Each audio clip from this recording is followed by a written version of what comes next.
Hi everybody, it's Glenda with Fralins and Friends Crafts Plus. I'm so glad to see you.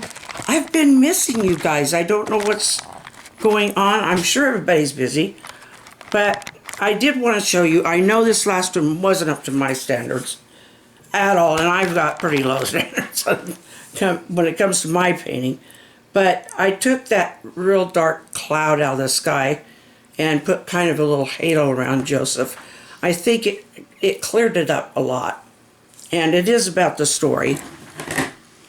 So this is, if you want to check this out, it's like Genesis 40 and 41.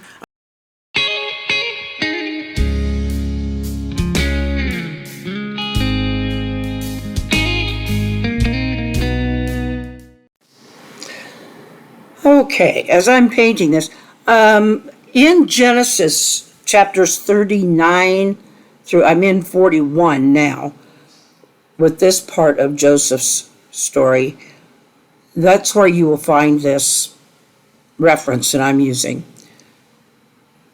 This is now 2 years after the brothers sold Joseph to the other man. And Joseph is now in Egypt. And he's been doing slave work or something, but he's been kept pretty low. And the Pharaoh has a dream. In fact, he has two dreams on the same night. In the first one, 7 healthy, happy cattle come up out of the river. And then after them, 7 scrawny, unhealthy cows come up out of the river, and they consume the healthy cows. So then later he has another dream about corn. 7 ears of healthy, nice cobs of, or nice ears of corn. And then 7 scrawny, rotten ears of corn. And he knows there's something about this dream that he's supposed to learn. So he has his priests come in and he asks them. They can't answer him. He has the magicians come in. They can't answer him either. Nobody has any answers for the Pharaoh. Did I tell you I was talking about the Pharaoh? I'm talking about the Pharaoh. The Pharaoh is doing the dreaming. So right now what I'm doing in the painting is I'm trying to paint the gear around the Pharaoh, and instead of starting with his face. And so he's got his headdress. This is kind of the way it was in Egypt. So one thing I am trying to do with this painting right now, the way I'm working with it, is to get placement. And I'm trying to get the colors, but I'm kind of finding out that, yes, I'll need the colors, but there's going to be some underlying colors that I need first. But I'm getting an idea of what and where I want to put some things. So back to the dreams. The Pharaoh's had these dreams. Nobody they've known, or nobody in his entourage or whatever, have been able to interpret these dreams for him. And one of his servants comes to him and says that him and one of his friends had met with Joseph. And one night they had some dreams, and they happened to be talking to Joseph about him. And he interpreted them for him. He told him exactly what those dreams meant. Those interpretations turned out to be exactly what happened. So he calls Joseph up. He has them bring Joseph up to him. The Pharaoh does. And the Pharaoh explains these dreams. And Joseph tells him, he said, your two dreams are the same thing. They're just two different ways of telling it, or two different ways of dreaming it. But what the 7 good cows or cattle and the 7 good ears of corn mean is that there will be there will be 7 good years of plenty, with crops, with animals, whatever. There will be 7 good years of plenty. However, the skinny cows and the rotten corn will follow. It will be a famine. There will be 7 years of famine. So this is how he has addressed the Pharaoh's dreams. He said, you are going to have 7 years of plenty and 7 years of famine. So it's important that you create storage of the plenty, from the plenty years, to help you get through the famine. He's just this lowly prisoner, or, he's just this lowly guy that they bought. He's a slave or prisoner or something. And he's being very direct with this Pharaoh. Pharaoh had all kinds of power. And if he didn't like what he heard, he could have done it. But he believed him. So the Pharaoh believed Joseph's interpretation. And he believed that it was from God. Now, this is where I found this very interesting. Generally, the Egyptians, when they referred to the Hebrew or Israelis' God later on, it's their God. They don't refer to it as one of theirs because they are polytheistic. They believe in many gods, but yet this Pharaoh recognizes it as God, which I found very interesting.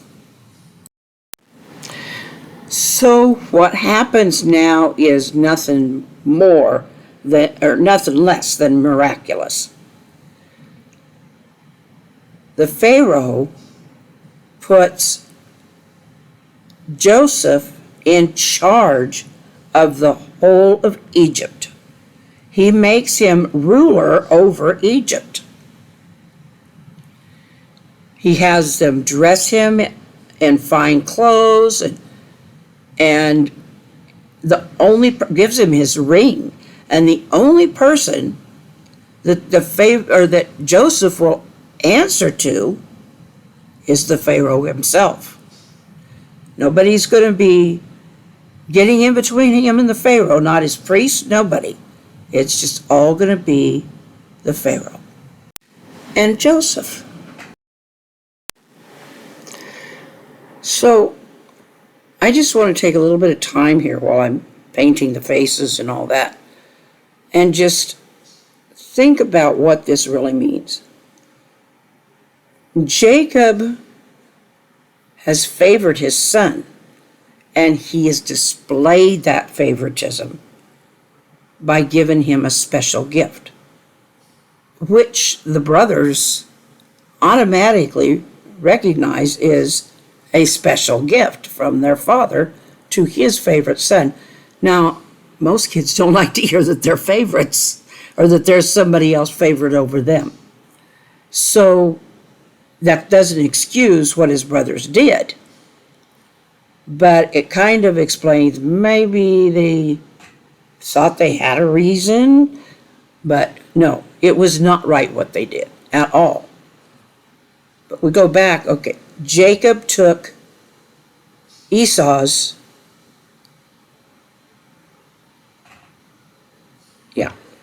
Jacob took Esau's birthright, because Esau sold it to him for very little. just for a meal. But Jacob still became the father of, well, he became renamed as Israel, and he had 12 sons. And Joseph was one of those 12 sons, one of the younger of the 12 sons. His brothers became so jealous because of their father's display of favoritism that they sold Joseph into slavery, basically. Now we've come full circle again, because the Pharaoh's own priests, none of them would come up with the correct answer for his dreams. And they bring up Joseph, this slave, and he's able to tell the Pharaoh what those dreams meant. Now, I believe very much so that it was God working on the Pharaoh's heart that led Pharaoh to recognize him as the one who gave the interpretation to Joseph.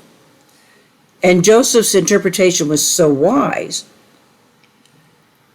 that he gave Joseph the rule over all Egypt. And he gave him his ring, which was the indicator, this is my choice. So that's where I'm going to leave it tonight. Enjoy. Yeah. So I'm much happier with myself.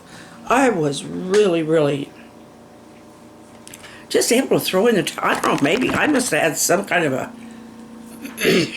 little depression or something, but last night and the day I was just ready to throw everything out and just forget it. I was just done.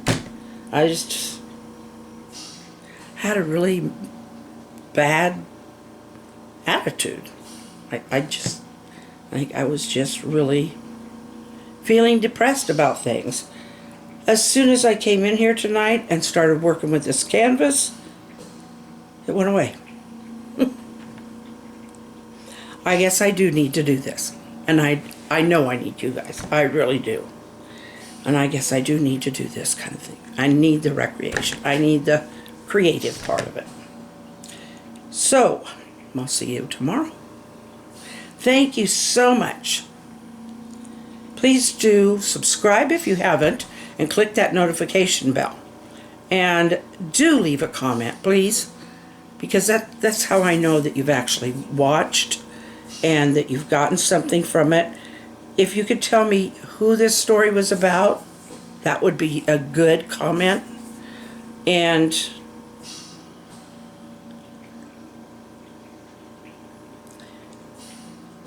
give me a thumbs up, please. I don't know that that'll help me get rid of but there's a lot of times that I'll start watching somebody's, and I forget to click the like button. I forget to click that thumbs up. I'll make a comment, but I'll forget to click the thumbs up. And anyway, I just like to see them.